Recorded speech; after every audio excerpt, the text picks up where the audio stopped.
Hello there chaps, I've got a pair of 40 DCOEs. I think we showed you these a few videos ago. Some old 40 DCOE 18s. These would have probably been off a Lotus Cortina or a Lotus Elan, and I've also got a 38 DGMS, which is a 2-barrel 38mm downdraft carburetor. It's missing its manual choke linkage, but other than that, it looks like it's got all its bits and pieces intact. So it's a bit of a big carburetor to use on a Pinto, but fuel economy is not a problem. Now I've also got this old Magard throttle linkage, and that basically sits on top of the carburetors somehow. Potentially fit them on to a Pinto engine, whether it be the new one that we're looking for or the 1600. So yeah, I've also got some wheel nuts. One of you suggested from eBay I buy some of these new wheel nuts. I don't know if I've bought the right ones. These are 7/16/20, whatever that means. So 16 of these off eBay again, 12 quid. What else? Let me just show you. Here are the Webbers I'm looking at, the 38. And I've also got the calibration for a 2-litre Pinto. I've got two different calibrations. One of them's got 34mm chokes and the other one's got 30mm chokes. Here we're working on a set of 40 DCOE 31s with Ian. These are for another car, and we've blasted all the bits and pieces for them. These are some nice original aluminium mounting plates. These absorb the vibrations between the carburetors and the intake manifolds with these O-rings that go with them. And he's got these lovely old trumpets. I need 4 of these too for those carburetors. Some of these. So chaps, I just wanted to say thank you for your donations in the last video. So far we got 250 quid from you guys, so thank you very much. Yeah, here's a photo of the engine, right, still in the car. Okay, that's a 2-litre Pinto.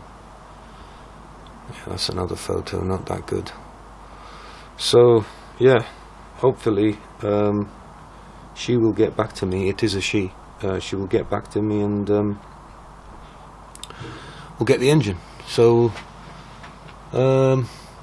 also, one of you has offered Paul Jeffries. Paul, thank you very much, mate. It was lovely talking to you the other day. Paul Jeffries has offered to supply an engine crane for a few days to lift out an engine and lower another one in. If it is to happen, it will happen, you know. Either way. That's it. See you in a bit.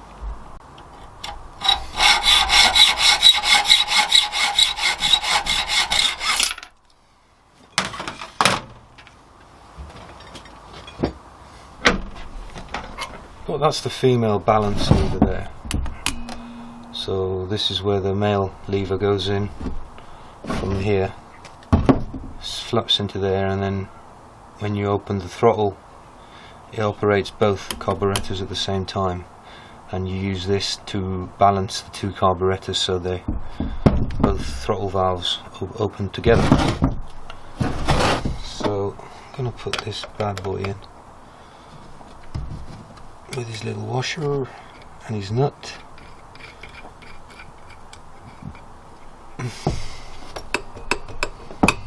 Yeah, needs a bit of work, this does.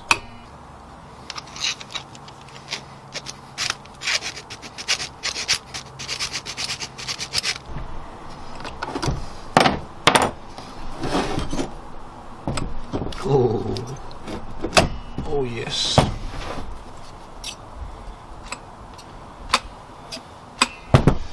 It needs a bit of work, and then you get something like that. Yeah, sort of. Come on, you sucker. Oh, stop twisting. That's why you need the manifold.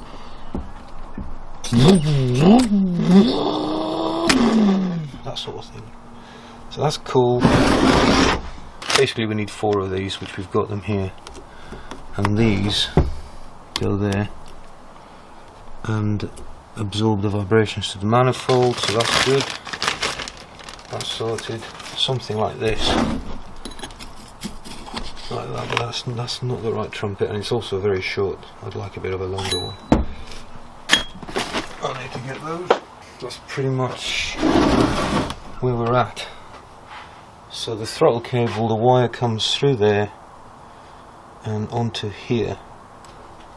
So this pivots, and when you push your accelerator cable, that pulls this thing down, which operates both carburetors. Anyway, I'm going to strip them, clean them, fix them, shine them, beat them.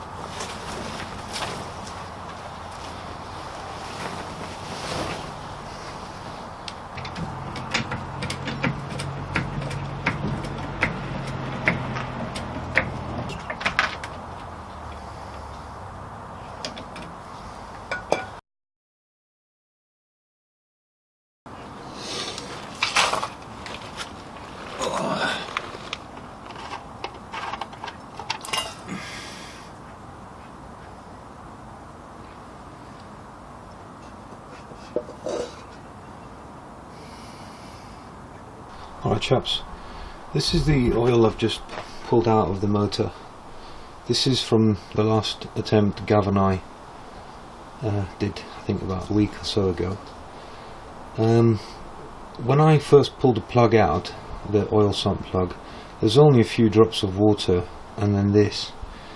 So this, I know obviously this has got water in it, you can tell, but we didn't flush the engine after we replaced the cylinder head with a new gasket and all that. So I'm only just thinking, could it be that what we thought was oil mixing with water actually wasn't, and this is just the remnants of what was on the oil in the oil filter and in the engine?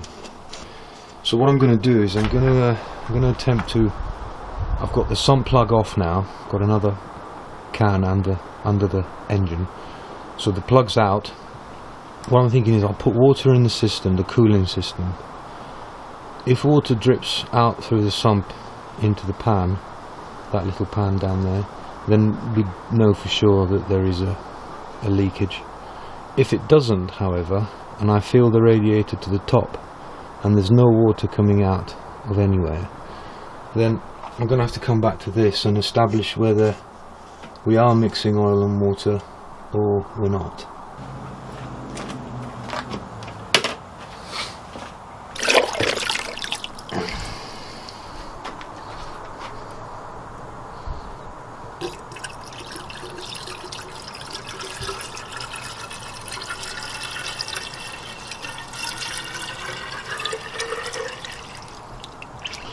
Okie doke, that's topped up and it looks clear.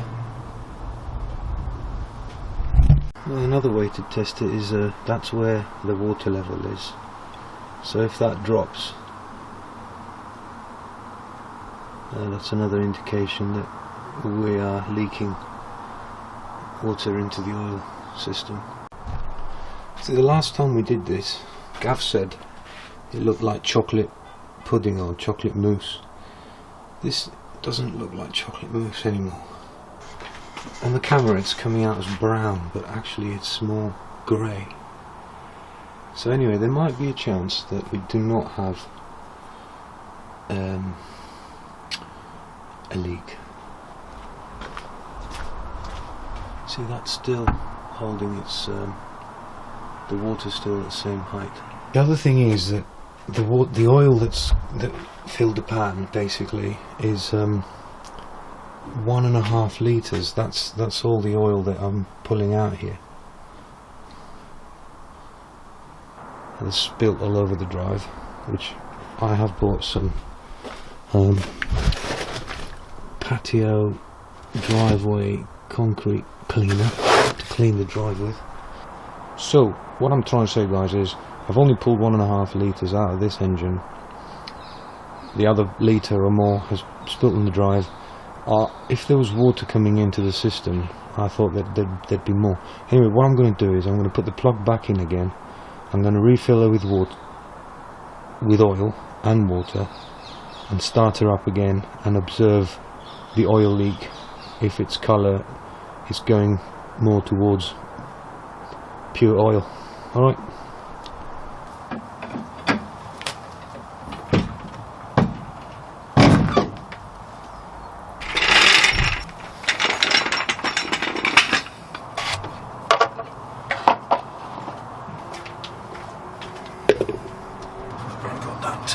What is it again? Oh man, they've put the freaking label on it. Anyway, some engine oil. So we want about 3 litres. Right. First litre.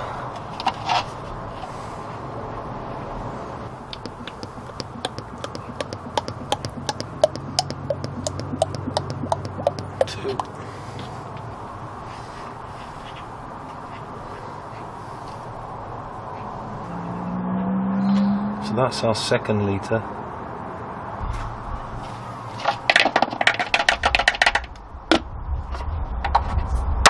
Wish us luck, people. I've got my ear things.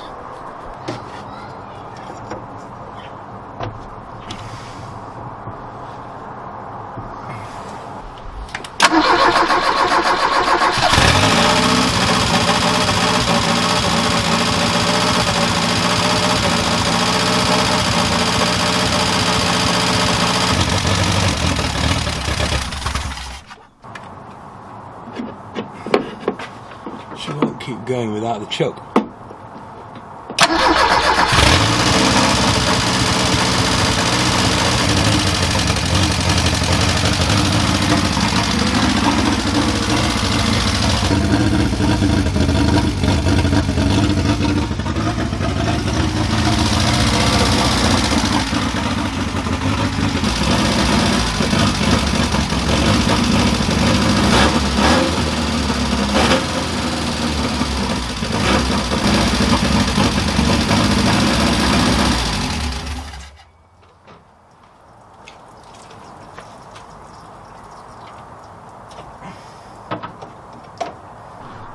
So yeah, we've got a huge oil leak, as we know. Anyway, I'm going to pull the oil out when it stops dripping, and we're either going to go thumbs up or thumbs down, guys. I don't know. Let's see. Yeah, it still looks a bit... Is that what motor oil is supposed to look like? I don't think so. I don't think so. Bollocks. I adjusted the idle mixture screw a bit because it was smelling rich, and also one of the spark plug leads wasn't plugged in correctly, and it's responding a lot better now, but that's irrelevant. Just waiting for the oil pan to fill up. I can have another look at it.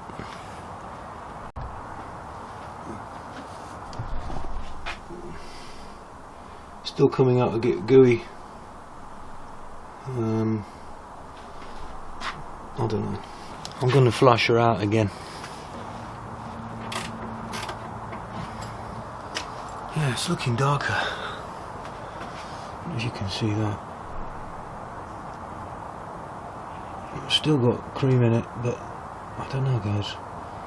This is a bit of a mystery at the minute. That's what we got this time. I do think it's looking darker, guys. You know, still got some water in it, but I don't think it's as much as it was. What we got to lose, eh? I'll put the sump plug back in again. I'm going to put a bit more oil in and see what we do. Okay, so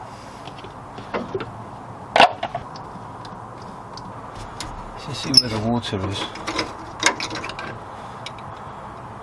A little bit's come out through this pipe, but it's just on the line here. And maybe it's settled in the system, so that looks promising.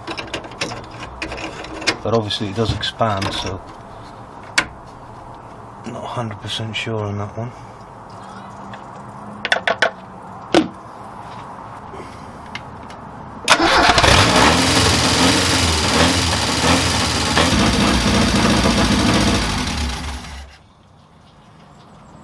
What a racket! Hey chaps, this is what's come out this time. Don't know what you think. Is it looking better, or I don't know. It's a bit of a difficult one. That's the previous one. Let's extract some more oil.